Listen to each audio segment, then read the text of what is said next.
right, well, welcome to math class. Today, what I'd like for you to write down in your notes is we're going to do some adding, and that's my and symbol, and subtracting, fractions. And yes, I would like for you to write this title in your notes. And I like to underline my titles.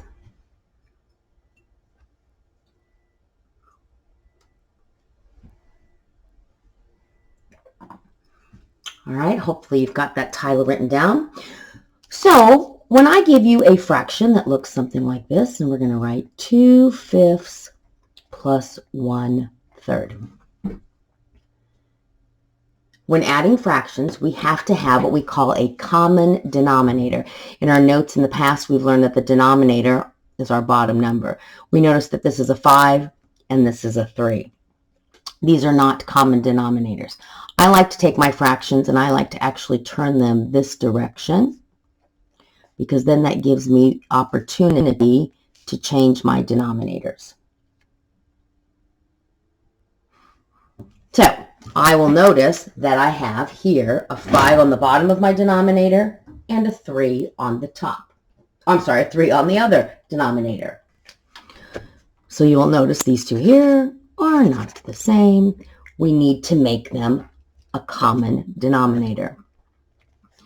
The easiest way to make a common denominator is to just take these two numbers and multiply them together. That's the easiest way. Sometimes it's easy to find the greatest common factor, but we're going to go ahead and take and multiply these two, which means I'm going to take 5, and I like to put here times 3, and this one's going to be times 5. We're going to multiply them by each other so that we know that we get a common denominator of 15. Now, we've learned with equivalent fractions, whatever I do to the bottom or denominator, I have to do to the top. Whatever I do the denominator on here, I have to do to the top. And so now I have a new problem right here, and I have what we call a common denominator. Because I have a common denominator, I can add my fractions. So I'm going to say 6/15 plus 5/15. Well, 6 plus 5 is 11, and I keep my denominator. I look to see if I have any factors that can help me simplify this, but most of us know that 11 is prime. The only factors that go into it are 1 and 11, and 1 and 11 do not go into that. So that's my final answer. Okay, let's try another one. So if I give you, we're going to write this in our notes, 1/2 plus 2/8. Once again, I notice that my denominator is not common, so I'm going to come over here and I'm going to write 1/2 plus 2/8.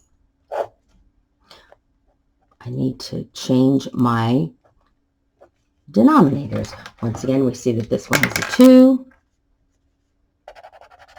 and this one is an 8. Now, I could go ahead and multiply these two by each other like we did up here. But because I know my math facts, one of the other things I could do is I could look to see what common factor that they have. Let's first go ahead and do this. So go ahead and, even if you know how to do that, we're going to go ahead and take this times 2, because that's that number. We'll take this one times 8. So we know our common denominator is 16. Whatever I do to the bottom, I have to do here to the top. So that's 8.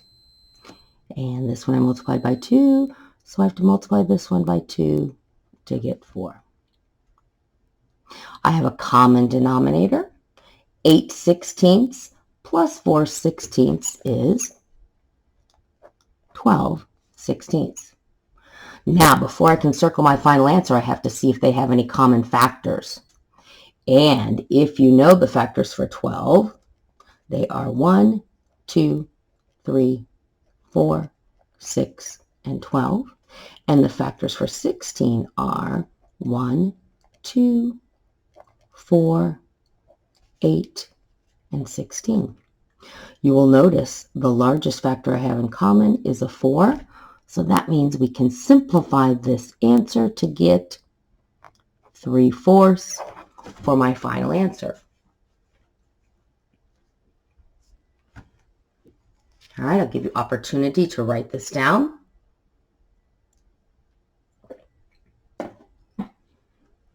I'm going to actually take this problem and I want to solve it one more time right underneath it. So we had here 1/2 plus 2/8. Correct? We noticed that our denominators are not the same, so we had to change it. Students that know their math facts can actually do this a different way. They can look at the fact that we have here the number 2, and the multiples of 2 are 2, 4, 6, 8. Oh, look at this. I could change the 2 to an 8 by multiplying it times 4, which means I could multiply this times 4 on the top, and I would get 4 8s. Since this is an 8, I'm just going to bring this straight over like that. 4 8s plus 2 8s is 6 8s. These are even numbers, which means I can divide them by 2, giving me an answer of 3/4. Same answer that I had here on top. So, do you think it matters which way you solve it? No. For some of you, it's just going to be easier to multiply them by each other. And for some of you that know your facts, you can already make it a little bit smaller. All right, so we've tried a couple of addition problems. I want to do 2 subtraction problems with you, and then we will work on some other things. Let's take 7 8 minus 1/3. Our denominators are not the same. 7 8 minus 1/3. I'm going to have to change my denominator.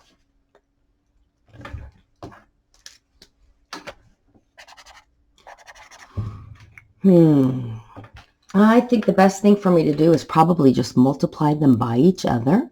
So I'm going to take 8 times 3, and that means I'm going to take 3 times 8, giving me a denominator of 24. Whatever I do to the denominator here, I have to do to the numerator, giving me 21. Whatever I did down here, multiplying by 8, I have to do the same thing here. So now I have my new problem right there. Be careful with the sign. This is not addition, it's subtraction. 21 minus 8. 21 minus 8 is 13. 13 over 24. Keep my denominator. 13 is prime, so the only factors are 1 and 13. 13 does not go into 24. Final answer. All right, one more subtraction problem.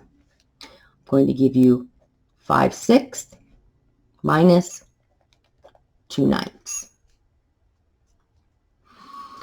So let's come over here and do 5/6 and 2/9.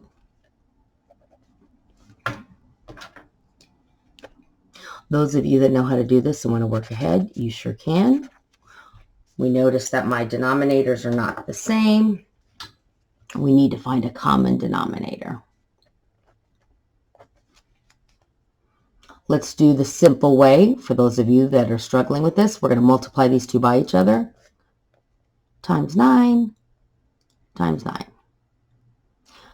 This one's going to be times 6 and times 6. So let's write our new fraction. 5 times 9 is 45, and 6 times 9 is 54. Let's make our fraction down here. 2 times 6, that's 12, and 9 times 6 is 54. Oh, we've got a large denominator here. We'll probably have to simplify.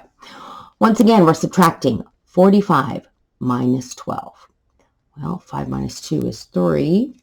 4 minus 1 is 3 over 54.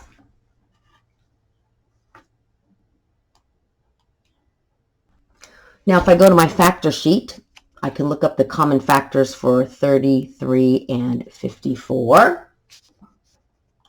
So to make things a little bit easier for you, I have the factors here for 33 and the factors for 54. It looks like to me the largest factor they both have is a 3.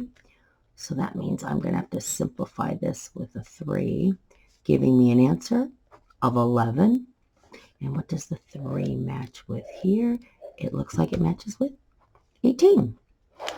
Final answer. Now, some of you did not multiply these together. Some of you went ahead and already changed this to an 18 because you knew you could change 6 to 18 by 3 and 9 to an 18 by 2, and we will talk more about that in class.